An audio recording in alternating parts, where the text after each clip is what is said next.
नमस्कार दोस्तों, आज मैं पुनः अपने चैनल में आप सभी व्यूअर्स का स्वागत करता हूं। तो दोस्तों, अभी तक हम लोगों ने रेगुलेशन 9 तक की चर्चा कर ली।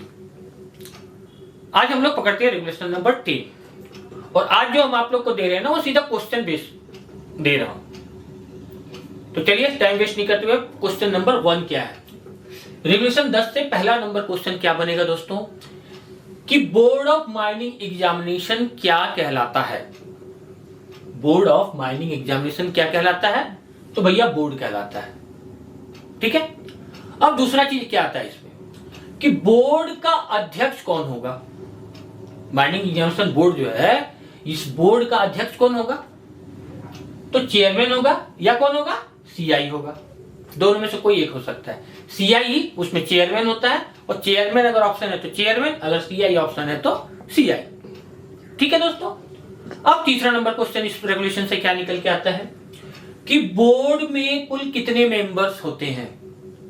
तो दोस्तों मैं बता दूं कि ये 3 नंबर जो क्वेश्चन है, इस बार का जो सेकंड क्लास का लेजिस्लेशन का पेपर था उसमें मेरा क्वेश्चन 33 नंबर था कि बोर्ड में कुल कितने मेंबर होते हैं। तो कुल 6 मेंबर होते हैं, 5 मेंबर प्लस 1 सीआई या चेयरमैन बोल लीजिए आप। ठीक है दोस्तों। अब चौथा नंबर क्वेश्चन क्या आता है कि बोर्ड मेंबर को कोल माइन या उसके किसी भी भाग के management, control, supervision and direction में मिनिमम कितने साल का प्रैक्टिकल एक्सपीरियंस होना चाहिए।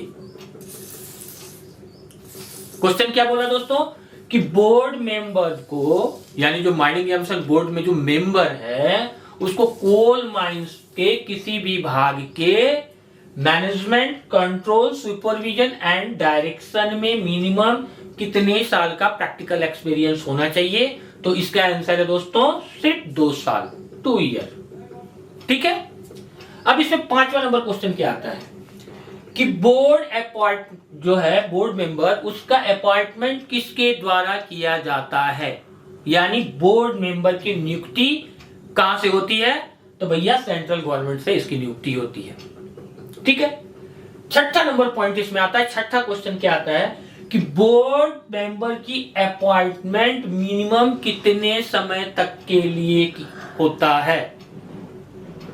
क्या क्वेश्चन है कि बोर्ड मेंबर की अपॉइंटमेंट मिनिमम कितने साल तक के लिए होता है। तो कितने साल के लिए होता है भाई साहब? 3 ईयर के लिए होता है, 3 साल के लिए होता है। अब इसमें 7वां क्वेश्चन क्या आता है कि सीआई द्वारा, यानी चीफ इंस्पेक्टर द्वारा नामित जो इंस्पेक्टर होगा वो बोर्ड में किस कार्य को करेगा। यानी सीआई जिस इंस्पेक्टर को नॉमिनेट करेगा वो बोर्ड में कौन सा कार्य करेगा। तो भैया वो सेक्रेटरी का कार्य करेगा। इसका 8वां नंबर क्वेश्चन क्या है कि बोर्ड की मीटिंग कहां होगी। यानी बोर्ड जब भी अपना मीटिंग करेगा तो कहां करेगा? सिर्फ और सिर्फ धनबाद में। अब 9वां नंबर क्वेश्चन क्या है दोस्तों कि बोर्ड मीटिंग के लिए मिनिमम कितने दिन पहले मेंबर को सूचना दी जाएगी। क्वेश्चन क्या बोल रहा है कि बोर्ड मीटिंग के लिए मिनिमम कितने दिन पहले मेंबर को सूचना दी जाएगी। तो 10 डेज पहले, 10 दिन पहले भाई सूचना देंगे मीटिंग का। ठीक है। अब 10वां नंबर क्वेश्चन क्या बोल रहा है इसमें कि बोर्ड मीटिंग की सूचना किसके हस्ताक्षर से दी जाएगी। बोर्ड जो मीटिंग करेगा उसका जो सूचना होगा, नोटिस होगा, वो किसके साइन से जाएगा? किसके साइन से जाएगा? सीआई जो उसका चेयरमैन होगा, अध्यक्ष होगा, उसके द्वारा या सेक्रेटरी के द्वारा। अब 11 नंबर क्वेश्चन क्या बोल रहा है इसमें कि बोर्ड मीटिंग की सूचना किस माध्यम से दी जाएगी। ये बहुत इंपॉर्टेंट क्वेश्चन है दोस्तों। आज के हाईटेक जमाने में भी ये जो सूचना जो है ना वो सिंपल डाक द्वारा जाएगी। 11 नंबर क्वेश्चन क्या है कि बोर्ड मीटिंग की सूचना किस माध्यम से दी जाएगी। तो डाक द्वारा दी जाएगी। अब क्वेश्चन नंबर 12 में क्या बोलता है कि in case of urgency and emergent meeting, यानी बहुत जरूरी हो और अति आवश्यक पड़ गया है मीटिंग बुलाने का, तो कितने दिनों की अग्रिम सूचना देकर मीटिंग बुलाई जा सकेगी। तो भैया क्या है? 2 दिन पहले। इस सिचुएशन में क्या होगा? सिर्फ 2 डेज का अग्रिम सूचना देकर हम लोग मीटिंग बुला सकेंगे। अब 13 नंबर क्वेश्चन क्या बोलता है कि बोर्ड मीटिंग के लिए मिनिमम कितने मेंबर की जरूरत होगी। बोर्ड कोई मीटिंग करेगा उसमें मिनिमम कितना मेंबर होना चाहिए, किसी भी मीटिंग के लिए, तो 3 मेंबर का जरूरत है। ठीक है, अब आइए 14 नंबर क्वेश्चन क्या बोलता है इसमें, कि यदि किसी मीटिंग में क्वारम पूरा नहीं होता है तो मीटिंग अपने आप कितने दिन बाद की तारीख के लिए स्थगित हो जाएगी। जो बहुत इंपॉर्टेंट क्वेश्चन है दोस्तों, अब ध्यान से सुनिए कि यदि किसी मीटिंग में क्वारम पूरा नहीं होता है तो मीटिंग अपने आप कितने दिन बाद की तारीख के लिए स्थगित हो जाएगी। 7 दिन बाद की तारीख, आफ्टर 7 डेज। ठीक है, अब 15 नंबर क्वेश्चन क्या बोलता है इसमें, कि बोर्ड के सामने विचार किए जाने वाले विषयों की सूची कौन रखेगा। बोर्ड में जो मीटिंग होगा किस किस टॉपिक पे होगा, ये जो विचार है ये कौन लेके आएगा, कौन रखेगा, सेक्रेटरी रखेगा। अब हम लोग बात करते हैं रेगुलेशन नंबर 11। इसमें दोस्तों सिर्फ एक क्वेश्चन बनता है। वो क्वेश्चन क्या है कि बोर्ड द्वारा कितने प्रकार के सर्टिफिकेट्स प्रदान किए जाते हैं। तो वो कितने प्रकार के हैं, 7 प्रकार के।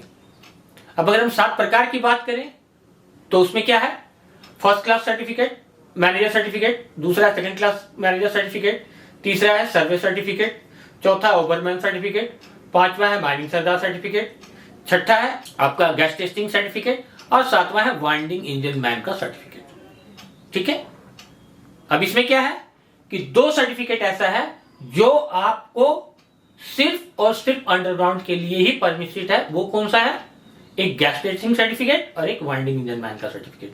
वो 2 जो है वो नॉन रिस्ट्रिक्टेड नहीं होगा, नॉन रिस्ट्रिक्टेड ही होगा।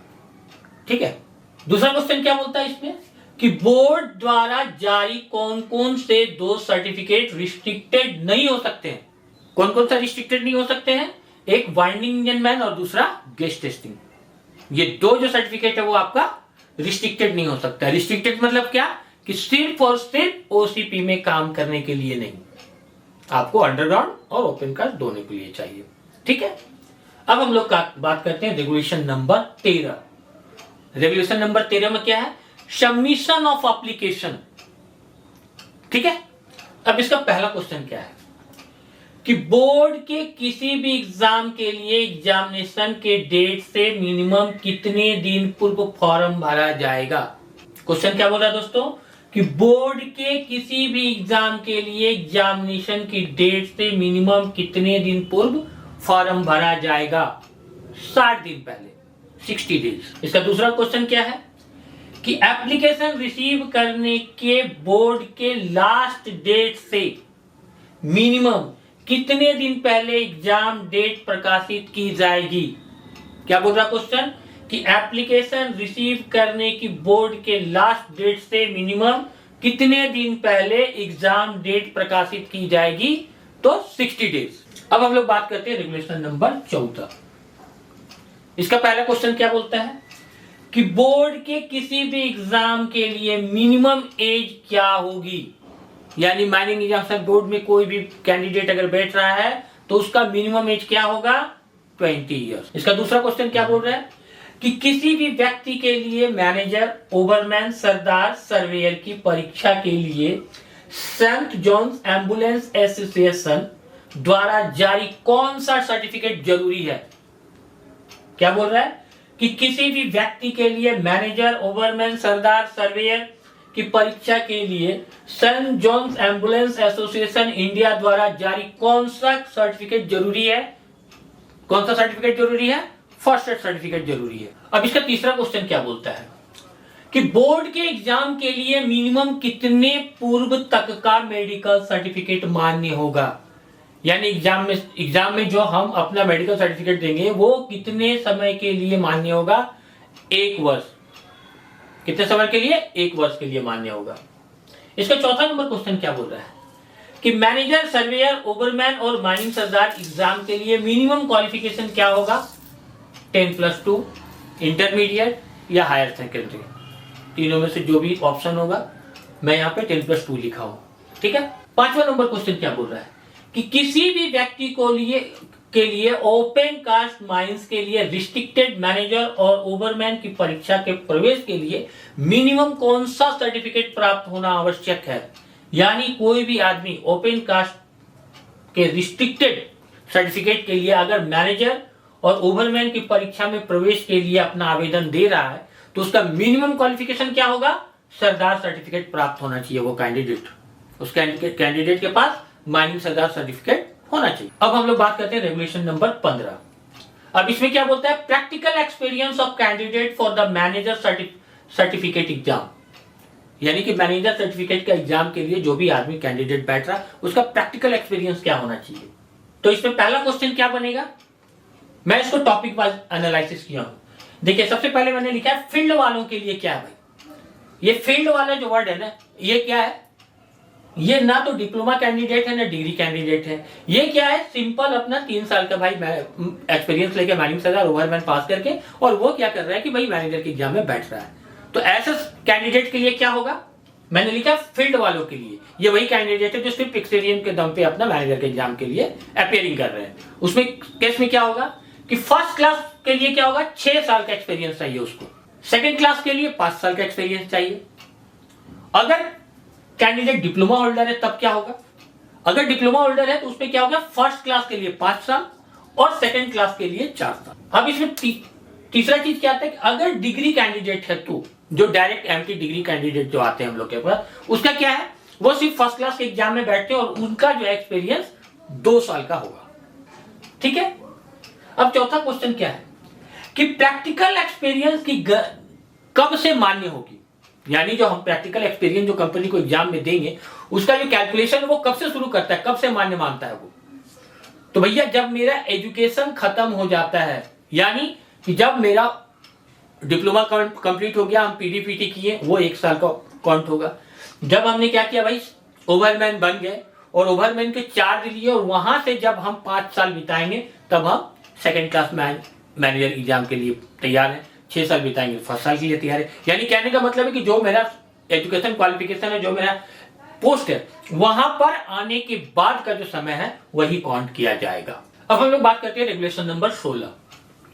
इसका पहला क्वेश्चन क्या है कि सर्वेयर सर्टिफिकेट एग्जाम के लिए मिनिमम प्रैक्टिकल एक्सपीरियंस कितना होना चाहिए, कितना होना चाहिए भाई, 2 साल। 2 साल प्रैक्टिकल एक्सपीरियंस होना चाहिए सर्वेयर सर्टिफिकेट एग्जाम में बैठने के लिए।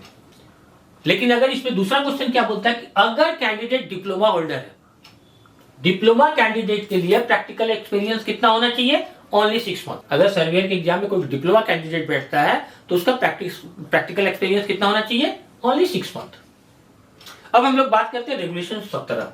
इसका पहला क्वेश्चन क्या बोलता है कि माइनिंग सरदार के लिए मिनिमम प्रैक्टिकल एक्सपीरियंस कितना होना चाहिए, 3 इयर्स। इसमें दूसरा क्वेश्चन क्या है कि माइनिंग सरदार के एग्जाम के लिए अगर कोई डिप्लोमा कैंडिडेट है तो उसका प्रैक्टिकल एक्सपीरियंस कितना होना चाहिए, 1 ईयर। अब इसमें तीसरा नंबर क्वेश्चन क्या है कि इंजन ड्राइवर सर्टिफिकेट के लिए मिनिमम प्रैक्टिकल एक्सपीरियंस कितना होना चाहिए, तो 1 साल। ठीक है।